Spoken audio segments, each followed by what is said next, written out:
Okay, so today will be the last day that you guys have to hear about all this information about starting a business. I was actually most excited about today's presentation because this is the stuff that excites me the most. All the previous stuff that we talked about, whether it was building a business plan or cash flow, controlling costs, things like that, that's all great. But the stuff that we're going to talk about today is the stuff that really makes a big difference on getting your business to succeed. Let's see if this works.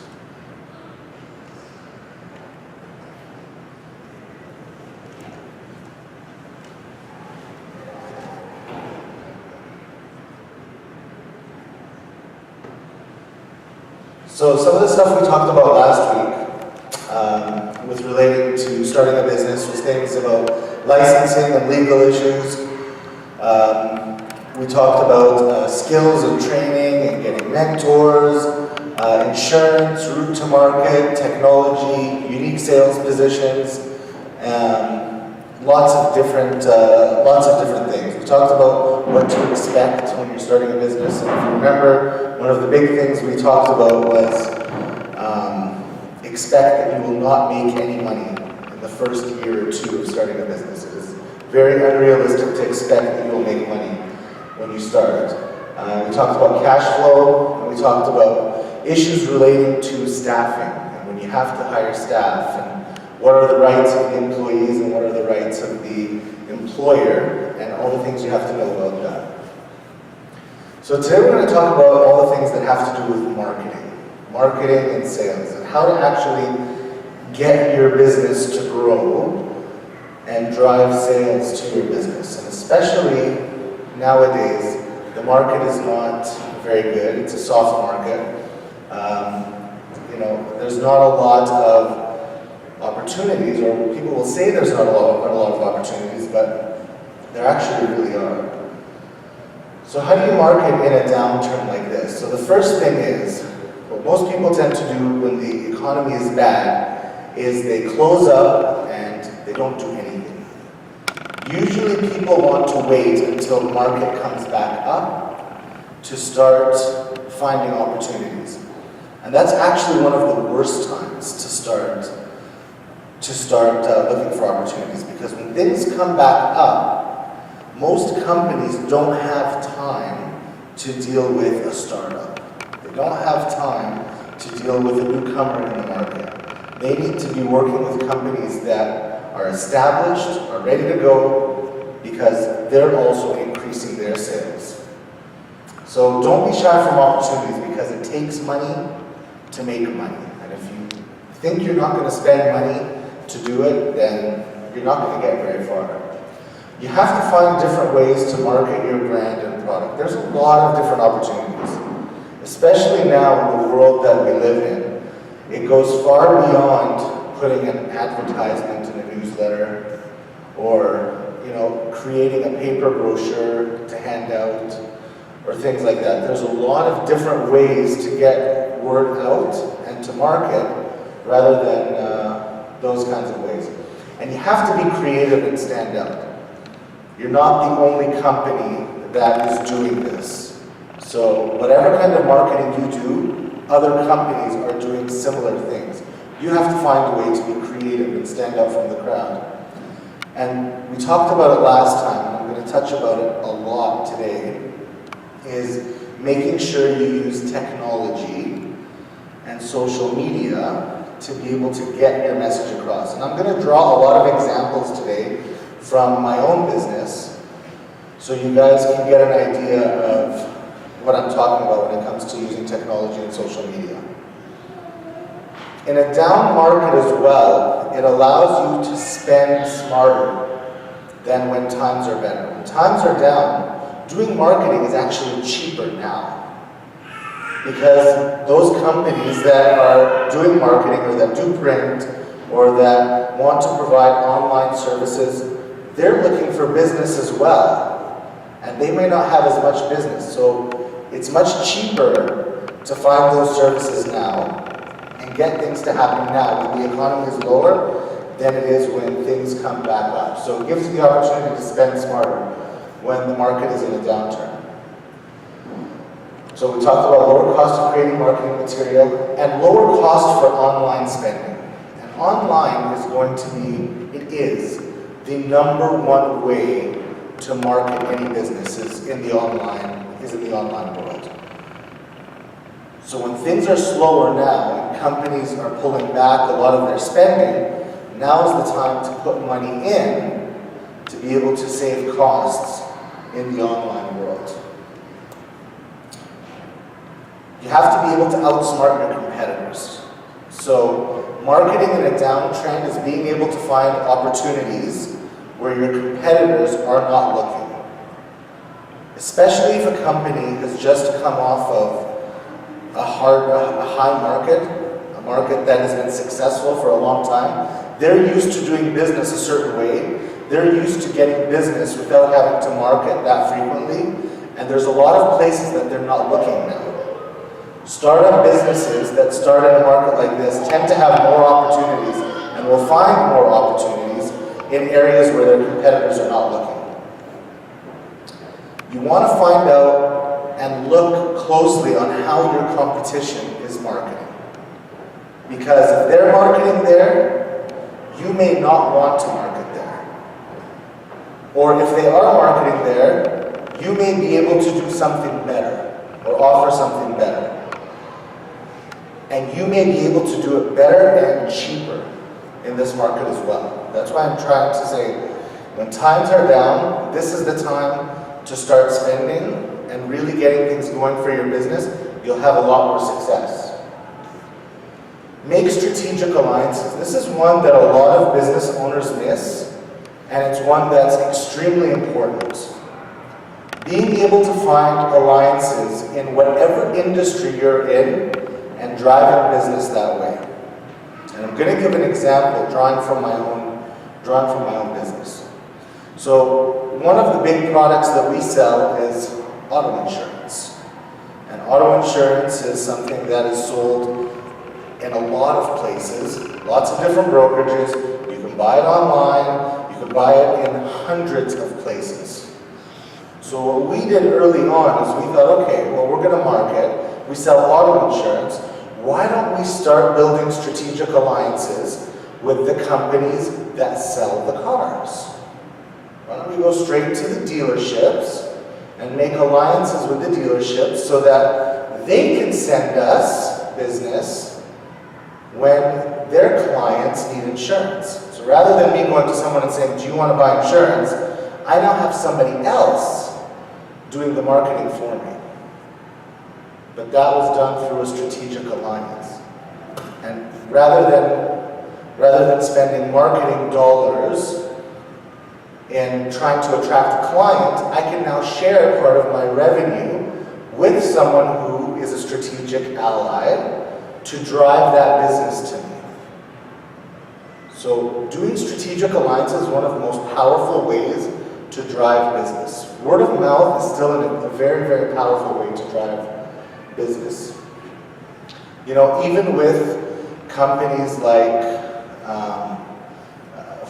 pharmaceuticals, if we talk about pharmacies, right? We know that one of the most successful ways to drive business to your pharmacy is not necessarily marketing and putting out brochures or advertisements, but it's actually going to the doctors and getting them to support your business to drive traffic to you. For example, those are some of the strategic alliances that you have to think about in businesses. You know, even when you're talking about certain businesses like daycares or day homes, instead of putting up advertising to try to advertise to people that need those services, go and find a company that will say to their employees, we think this is a good company to send your kids to. This is close to our work. And, creating those alliances, it's a different avenue to drive business. Let them be the brand ambassadors. If you get people to market for you, It's much more powerful than you marketing yourself. It is significantly more powerful. The thing, though, that is going to differentiate you, or that's going to make people want to market you, is, are you different? What makes you any different, or any better than anybody else? The first thing and the most important thing to differentiation is analyzing competition. Seeing what is currently being done, how it's being done, and if it can be done better. What do they do well? What are the things that they do that makes their business succeed? There is no shame whatsoever in looking at somebody's successes and trying to mimic those successes. There's nothing wrong with that. And what do they do wrong? Learning the things they do good and doing it, and then learning the things they do bad and improving on that. So again, I'm going to draw from my own experience, from my own company. When it comes to car insurance, most people hate the process of buying car insurance. It's a long process, it's a painful process, and most people don't even understand what they're purchasing most of the time. So what we did is we shortened the process so that somebody can get an auto insurance policy in under 15 minutes. Done, signed. Everything is done and can be completed in 15 minutes. And now we're bringing that experience online. Well, if you look at some of our other competitors, even some of the big companies like TD, we do it faster and more efficient. That was what we learned and what we wanted to bring to the market to be different. Those were the holes that were in the market. We knew where people were frustrated, and we exploited those frustrations, and we went to market with something better. The one thing we didn't go to market with was something cheaper. Cheaper does not necessarily mean more successful. You could be price conscious, but cheaper doesn't necessarily mean better. You have to determine what sets you apart. What is it that's going to make you different from your competitor? And I've actually broken it down. I'm going to skip a bunch of this because I've broken it down into 4 areas of differentiation. There's really only 4 areas where you can differentiate yourself from competition. The first area is price leader. Now, price leader does not necessarily mean cheaper. You have to be careful with this. Price leader usually means value. Paying less, but getting more. If you have a product that you sell for $100 and somebody else gives you double the product for $150, what's better value? And we use the example of Costco all the time. Costco is the best example of that. Nobody goes into Costco and only spends $50. You end up going to Costco and spending $400. But you feel when you spend $400, you walked away with a lot. You end up spending more, you're getting more. You may only need a little box of cereal, but you end up buying the equivalent of 10 boxes of cereals, but your price per unit is lower. So price leader does not necessarily mean cheaper. It means value. The next one is customer experience. This is a big one. So if you're not going to differentiate yourself in price, then you have to differentiate yourself in customer experience. Being able to offer something better, a better experience for the consumer, a better way to buy a product, a better way to present a service, a better way to sell your service. That's a pretty big differentiator. The next one is specialization. So it's offering something specific and targeted that you would consider yourself an expert in. And that's not a broad range. So it's not being an expert in a lot of things. It's having one specific niche and being an expert. And for my business, in insurance, there's a lot of different types of insurance. There's auto insurance, there's home insurance, there's commercial insurance, there's life insurance, there's credit insurance, there's lots of different types of insurance. We decided we're going to focus specifically on two types, home and auto. That's what we're good at, that's what we focus on. We can do the rest of the stuff, but we don't focus on the rest of the stuff. If it comes in, we'll take care of it, but it's not something we're marketing after. We consider ourselves specialists in two different lines of business, not everything. And there's lines of business that we won't even touch, where we get asked all the time, do you do life insurance? And say, no, sorry, we don't. We're not good at that. You don't have to be good at everything, but be the best at what you want. That's a big differentiator. And the last one is innovator. So actually creating something new, creating a new service, creating a new concept, like Uber, like Airbnb.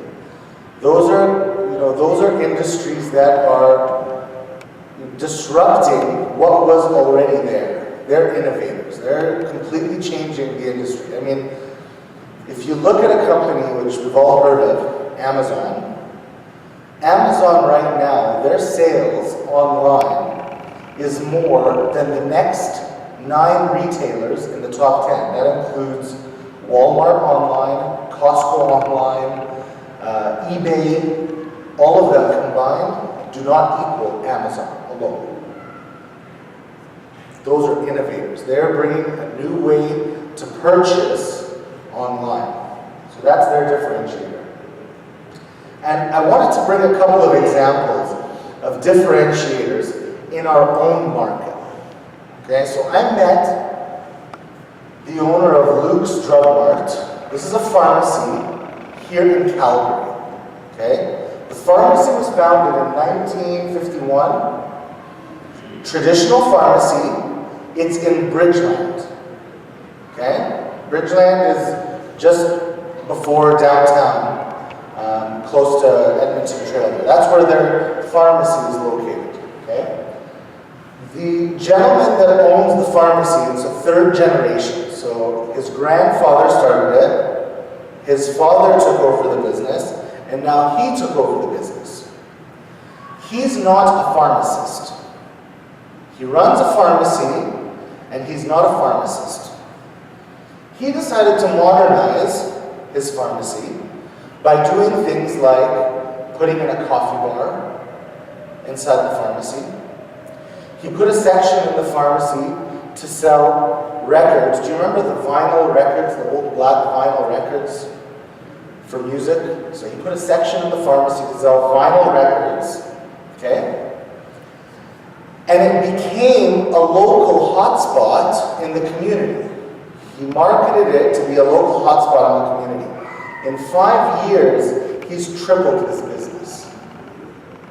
Tripled his business in 5 years. And it started as a pharmacy. He's competing against Rexall, Loblaws, Superstore, Sobeys, Safeway. And he's succeeding. And in fact, he's opened up now 2 more pharmacies in Calgary and 1 in Vancouver. And he's 35 years old. So he didn't even have a pharmacy background. 35 years old, Luke's Pharmacy. He actually just recently won an award.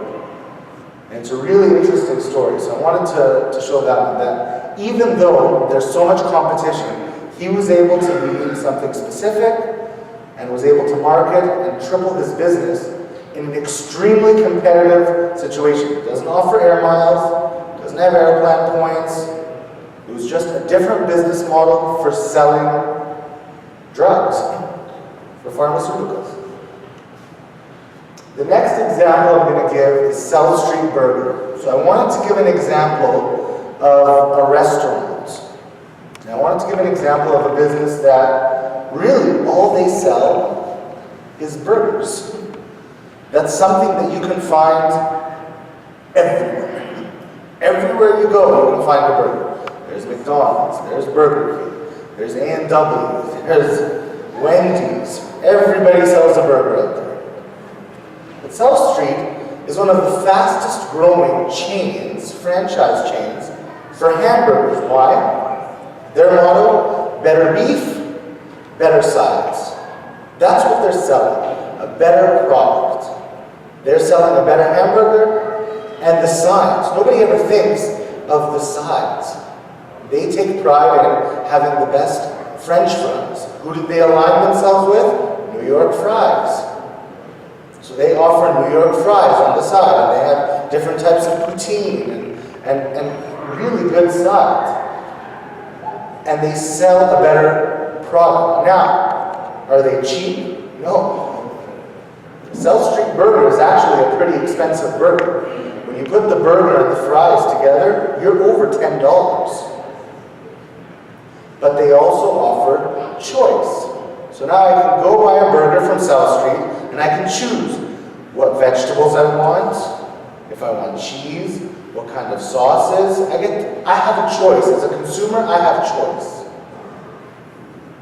But they can sell the burger 3 times more expensive than McDonald's. You can go get a similar burger at McDonald's for $3. You can go to Burger King on Wednesdays and get a Whopper, big Whopper, for $2. But they're still growing. They're growing even when markets are down. Because for some people, there's no substitute for good quality food, not just cheap food. So those are 2 pretty significant examples of just regular businesses. One is a pharmacy, one sells hamburgers. But they can succeed. So the absolute number 1 way to succeed in the market right now, hands down, nothing comes close to it, is by getting your business online. This is something that's very near and dear to my heart, because this is exactly how I grew my business and where we thrived, was in the online world. So why go online? What's the point? First of all, online is still a new economy. Even though everyone is on their phone, everyone has internet at home, it's still a brand new economy. It's not mature yet. There's still a lot of area to grow in the online world. It's still the fastest growing area. And anybody that works in that industry, that works in the online world, knows we've barely scratched the surface of what the economic potential is online. There's actually a new service in the States, I was just reading about it, where you can go online, custom order your vehicle, the vehicle you want to buy, you custom order it, and it now gets shipped to your house, or you preset the location to go pick it up. You do all your financing online, everything is done online, you don't visit a dealership, everything is done online. We're talking about a vehicle, a car. There's no test drive, you order it, you know what you're getting, and it gets delivered to you. And it's a hot market right now. It is absolutely a hot market. So the online world isn't mature yet, it's still growing. This is a hot area. And it is the number 1 fastest growing market in the world. Because it's global. You can't compare it to Canadian market, US market, any other market. It is its own market. The online world is its own market. So, and it's still extremely fast growing. And the reality of the online world is it was designed in a way that it actually favors small and medium-sized businesses. Those are the fastest growing segments in the online world, small and medium businesses. The internet is now the new storefront. Before, whenever we were talking about any kind of business, whether you're talking about a pharmacy, whether you're talking about insurance, whether you're talking about any kind of business, it used to be that whoever has the best location, the best corner location, whoever's on the busiest street, had the best business. That is not the case anymore. The new storefront, the best corner to be on, is the internet. It's the search engines. Nobody looks anymore It even used to be that the best place to have your business was in the Yellow Pages. You open up the Yellow Pages, and whoever had the biggest ad in the Yellow Pages was the one that usually got the business. Not anymore. The new storefront is online.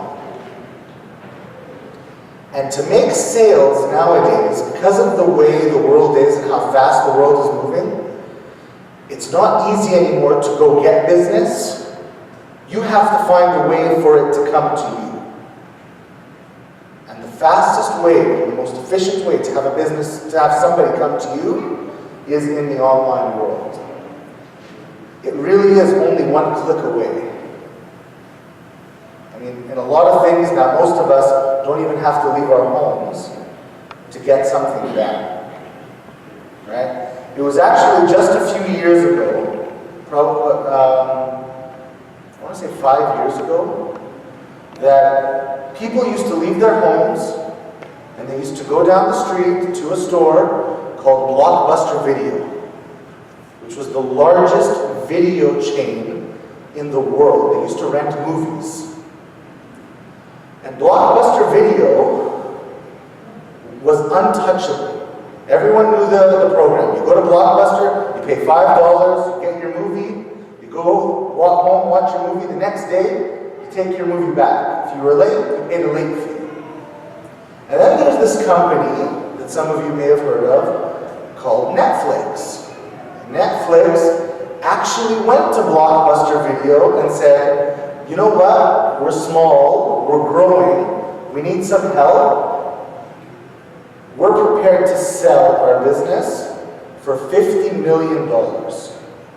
This was in 2008. Netflix offered to sell the business to Blockbuster Video for $50 million. Blockbuster said, not really interested. I don't know about this internet thing. I think people still want to come to the store and pick a DVD and go home. And then 2 years later, it only took 2 years, Blockbuster Video, the largest video chain in the world, went bankrupt. And today, Netflix is worth over $60 billion. $60 billion. We're talking about 7 years later when they offered to sell for $50 million. They're now worth over $60 billion. And how much do they charge? Nothing. $7.99 per month. They hardly charge a thing, but it's a very smart business model. And it was all done online, in the online world. Company image is a big thing online. And again, going back to my own company, the online world creates an environment where it doesn't matter anymore how big or how small you are. Before, when you had a storefront, you were judged by the size of your store. How big your space was, how nice your shelves were, how much inventory you had on the shelf, what the quality of your staff was. Now it's a little bit different. Now in the online world, it doesn't matter if you're big or you're small, everybody's on the same playing field. When you go to a website, it's all one page. You go to the same homepage. Whether you go to Nike or you go to a small company, you're still going to a homepage. You can make your site look like you're a big company when you're not that big anymore. So company image is a big one in the online world. You can portray yourself to be much bigger than you actually are. And you can get away with it because it's online. And you have to have a presence in the online world. The reality is, anybody who doesn't have a presence in the online world is not credible anymore. If you don't have a website, if you don't have some sort of an online presence, you're really non-existent. You don't really have a business that's existent. Any business, doesn't matter what it is, has some sort of an online presence. And it provides better customer satisfaction. You're able to offer a lot more information and have higher customer retention through the online world. Because you can touch your clients a lot more without having a lot of effort. And the the more you can touch your clients, the more you're likely to have repeat sales using the online world. Again, it's much easier for someone to go to their computer and click versus having to go out, put their jacket on, put their shoes on, drive, and come to your business, whatever it is. Even if it's services, even if you're offering services, it can be done online. Most services are now offered online. Now, if it's professional services, if you're doing consulting work, if you're doing engineering work and whatnot, you may not be able to sell online your service, but you have to be able to sell yourself online. Because any company that's going to look for you is going to look online. Most of the reference checks now are done online. And if you can't be found online, you're nobody anymore. And online also gives you the opportunity, the big opportunity, to turn unhappy customers to happy customers. And you can let the world know about it. That's the beautiful thing with the online world. Information is easily accessible. We live in an information age. Right now, if anybody wants to know anything about anybody, where do they typically go? They pull out their phone. And all the information is there. And if it's not there, that means it either doesn't exist or it's not true. That's where everybody goes. Everything is online. If you are not online, it's like you don't even exist. You're able to get information about your service and your product quickly. Online is the only place where you can get the message out fast. And you also, especially for a small business, marketing online allows you to shift very quickly. If you spend $5,000, $10,000, $20,000 on marketing material, on brochures, on things that you want to distribute by mail in your community, whatever it is, if you have to change something, you just threw all that money away. It doesn't allow for quick changes. But in the online world, you can shift very quickly and you can make whatever changes you want very quickly at very little cost. So it allows your business to be fluid. And you get your message across much faster. Much faster. It's the only place where you can set up a business, have it operating properly, and you can make money while you're sleeping. You can drive business to yourself and have marketing done or sell your product without even being awake. Most of your sales can happen when you're sleeping. Most of the leads, most of the people that are searching for you, that want your service, can find you when you're not even there. You're not even aware. That's the power of the online world. And your physical location can be anywhere. So there's a lady that I know who operates a travel agency, and she lives in Mexico. But her travel agency is based in Calgary. So every morning she logs on and she reads all the local news for Calgary, and she sees what the weather is in Calgary, and she wants to know everything that's happening in the Calgary area, so that when her clients start to call her, she has a local Calgary number, and she does all of her work through email. When they call her and talk to her, she knows what's happening in Calgary because she talks to them as if she is here. But she actually lives in Mexico. She doesn't even have her business based here. Quite successful, actually. And most of her clients are corporate clients. So she still does business with large corporations, does corporate travel, but she lives in Mexico. And most of them don't even know that. So that's the beauty about the online world. You don't have to have a physical location where you are. You can be anywhere in the world and still run your business and run it successfully. And there's no other way to start a business that is more cost effective. It is much cheaper to start a business online that's selling a product or a service than it is to have a storefront and open up an office. And it depends on what the business is, obviously. I mean, we're talking about selling products or services. You know, if your business is, car washing, you're not going to do that online. You could drive people to your car wash, but you still have to have a physical location to actually wash the car. You're not going to do that in a virtual world.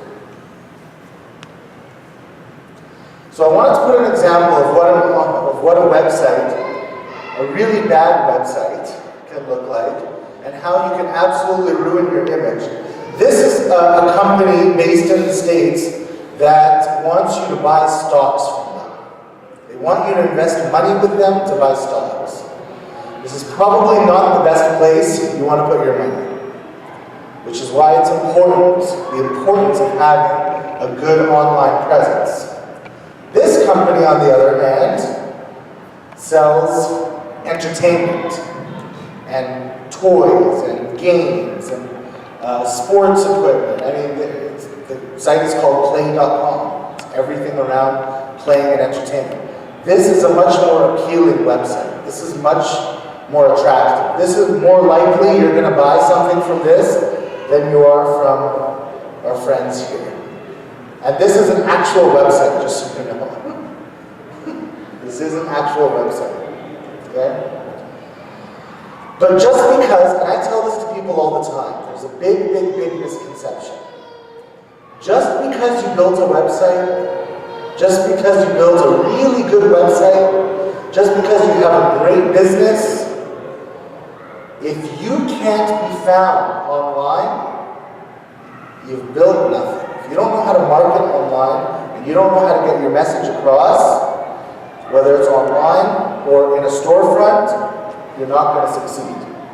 So there's a lot of things that have to do with web marketing. I'm just going to go over a couple things, and I'm going to give you guys some examples, just so you get an idea of what's involved when you're doing any kind of web marketing. The first one is search engine optimization. This is the core, the fundamental of any type of web marketing. What that basically means is it's the natural ranking of your website online. When you go to Google and you type in for a product or service, it's where your website will appear on Google. Okay? The search engine, and I'm just going to keep saying Google because Google is 93% of the search engine space, and I think everybody uses Google. I don't know anybody that uses Bing or Yahoo. So Google will display your site based on the relevance of the search. So if somebody types car insurance in Calgary, my site will appear based on the relevance. Now, there is 1,000 other businesses in Calgary that sell car insurance. And page 1 of Google is only 10 spots. And there's actually a running joke. The joke that we always hear in marketing is, where do you hide a dead body? On page 2 of Google. Because nobody looks there. Nobody looks on page 2 of Google. So if you're not in the top 10 on page 1 of Google, you're just not going to succeed. And Google will display based on the relevance of the search. And it's affected, the website is affected by several factors. And these are really important. The quality of the content on your website, extremely important. The quality of the keywords on your site, that includes your title tags, H1 tags, the copy, the text that's in your website. And there's actually companies that you would hire that would write out the text for you and design all that so that you are more relevant in the online space. This is not something that you should be writing on your own.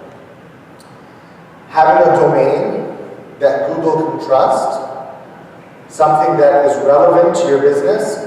If I'm selling, if I'm selling pizza and I call it Sherif's Pie Shop, because a pizza is also known as a pie, if I call it Sherif's Pie Shop, Google's not going to think that people are looking for pizzas at my shop. They're going to think pies. So having a domain you can trust, that Google can trust, is important. And the new one that most people are now missing, and this is where there's a massive opportunity for any business that wants to start now, is that over 70% of the websites on the market are not mobile optimized. What that means is that the website was built years ago, hasn't been updated, and it's not optimized to be viewed on a cell phone or a tablet. There's a lot of big businesses that have suffered in the online world simply because they're not mobile optimized, because that's where everybody's searching now. People are searching less on their computers and they're searching more on their phones and on their mobile. So having a mobile optimized website is huge. And I'm going to give you an example of what search engine optimization is. I guess it's not that easy to see up on the screen. But I'm going to highlight, there's two areas here where the search term is calorie insurance brokers. So I'm just using my business. And we appear twice on the Google search engine. We're number one in places, and we're number 4 in the natural search. That is search engine optimization. So more often than not, when people are searching for our product, our service, we're going to be one of the first ones that are found. But doing search optimization, search engine optimization, is a long and it's a difficult process. It's not something that you just do and all of a sudden in a week you're going to start showing up on Google. This is a process that takes months, sometimes years, because there's a lot of companies that are fighting for that same spot. But if you do it right, it can be extremely successful. The other way to do it is using what's called AdWords. This is a very, very strong way to market as well. It's not as long as search engine optimization, and it can drive traffic to your website very quickly. Now, what AdWords is all the search engines like Google have an auction system that allows you to pay, and you choose how much you want to pay. The more you're willing to pay, the better your ad will show up on the search engine. And it's an auction system like that. And there's really a couple of places where it shows up. We've all seen it on the websites, and it's a very quick and efficient way to drive traffic while you're waiting for your site to be recognized on Google naturally. AdWords also allows you to track your improvements. When you're doing search engine optimization, it's a lot of work, it can be a lot of money, you'll have the most success, but it's tough to measure that success. Because with AdWords, every time somebody clicks on your site, clicks on your ad, that's when you pay for it. You only pay when someone comes to visit you. If they don't click on you, you don't pay. So it's a very quick way to get to drive leads. And it's flexible. So you can do your ad a certain way, and if you find that you're not getting any results, you can quickly change your ad and keep testing it until you start finding results coming to your page.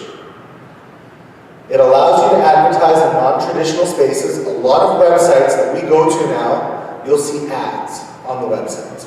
And those ads are paid ads that you would pay for through Google AdWords. It's a very, very fast way to get your message and to get your brand across. And it's non-traditional. But it can be costly. If you don't control the amount that you're spending, It's very easy to spend $10, $15, $20, $50,000 a month if you don't control your spend. So you have to be able to spend, but spend smart as well when it comes to Google advertising. And my example here, it's on the exact same search that I showed earlier, so Calgary Insurance Brokers. There's your ads at the top, and there's your ads on the side. Most of the page is actually advertisements. Now, a lot of people don't click on the advertisements often. Most people, when they're searching, want to go to the natural search because that's more relevant. That's more what they're looking for. But there are a lot of people that still use paid ads. And it is a very quick and efficient way to market your business, to get quick traction in your business. Online review sites is another massive one that's recently emerged. Most consumers will trust reviews from people that they don't know instead of buying a product without any reviews. You don't even know the quality of the review, but most people will trust it. Very few people go to a restaurant now without reading reviews from people they don't know. You don't know them. You don't know what their taste is. You don't know if they even like this kind of food. You don't know what kind of person they are. Yet we trust the reviews. That's known. So reviews, online reviews are extremely important now to driving traffic. And in fact, they've become so important that big companies don't even focus on them because they don't need to. And the smaller companies are the ones that are succeeding just by being able to manage online reviews and their online reputation. But it's a double-edged sword. It can be amazing for business, and I'm speaking from personal experience. Our online reviews have been so good that it's driven a lot of business to us because we have the most reviews of any brokerage probably in Alberta. But if there's a bad review, you're also exposing yourself to a lot of people seeing that as well. So you have to be diligent in getting reviews, but you also have to ensure you're offering an exceptional and amazing service, or else the whole world will find out about it very, very quickly. Examples of that is when you go to Google and you see your business listings. Yelp, a lot of people have used Yelp, both for restaurants or different services, and then there's Yahoo and Bing local as well. And again, I brought an example of it from my own business. There's our business listing right there, and it's typically because we've been able to get so many reviews. You can search for just about any type of insurance in Calgary, and we're always number one. Because in Google's eyes, we're the most trusted. People have left so many reviews, valid reviews, for our service that Google says, yeah, these guys are good, people love them, they've used them a lot, they have to be real, this is relevant. So it pushes the business even further. Social media. So this is one that's it's a new space, it's interesting. A lot of people don't know how to use it yet, which is a huge opportunity for a lot of companies. Having a Facebook page nowadays for your business is extremely important. It's one of those things, it's almost like a website. If you don't have a Facebook page, it's almost like you don't exist. And it's very, very important to get your word out through social media. Having a Twitter account. Most people don't know how to use Twitter and how to use these services, but they are some of the most powerful services out there. These are some of the most powerful services to drive your business, no matter what kind of business it is. There is no business out there that is credible, whether it's a small business or a big business, even the large oil and gas producers in Calgary, everybody uses these services. Every company uses these services because they know the entire world is watching, and this is where people are looking and focusing. And it's the best way to reach people. But if you use it just to try to sell, you're going to fail.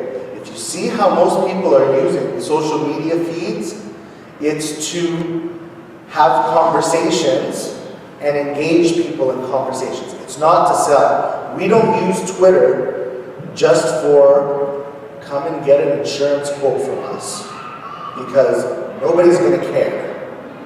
Or come and buy a product from us. Nobody's going to care. Nobody is going to think about going to Twitter to buy car insurance. And the last thing they're going to think about on Facebook is buying car insurance.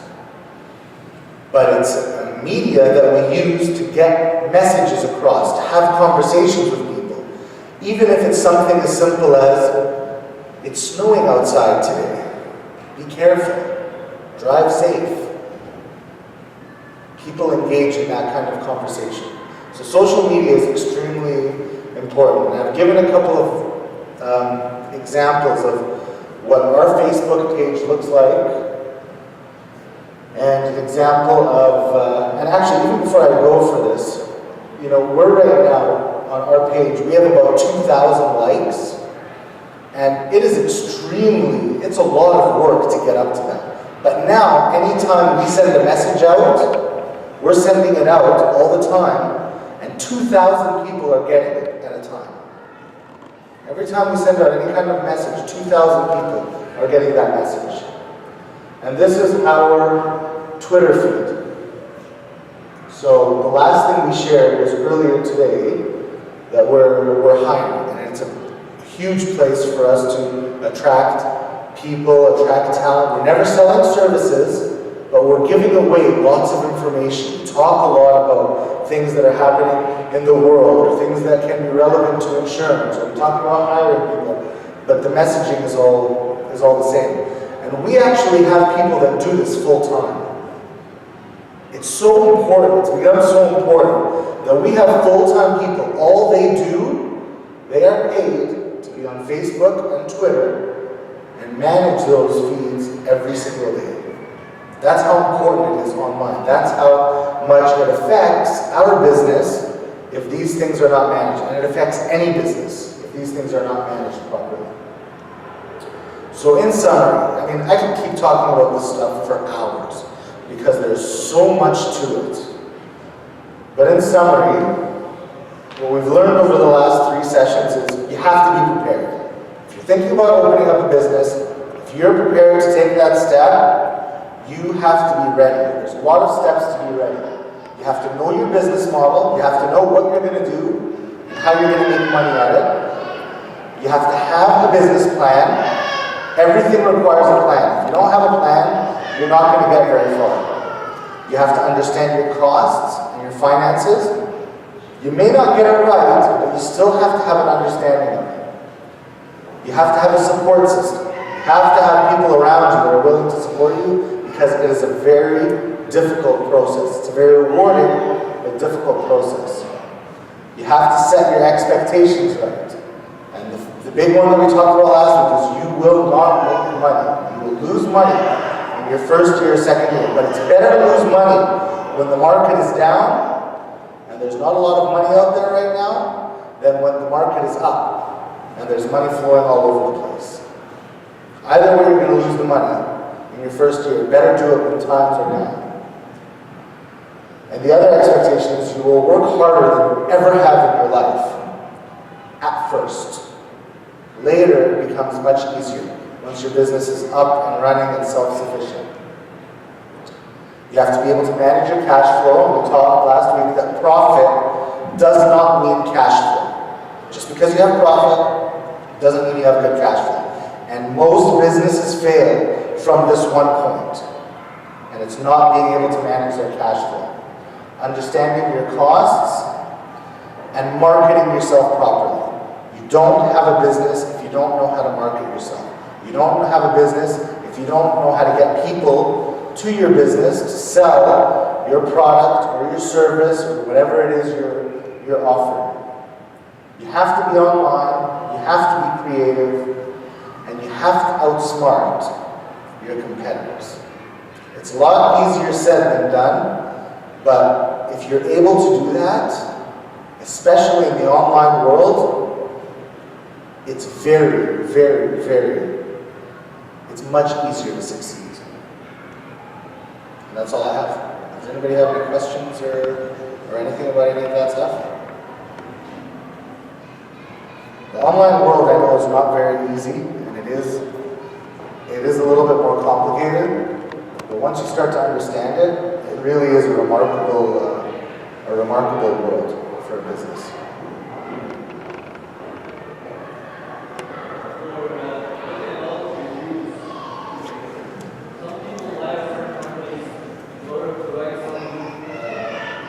Yes.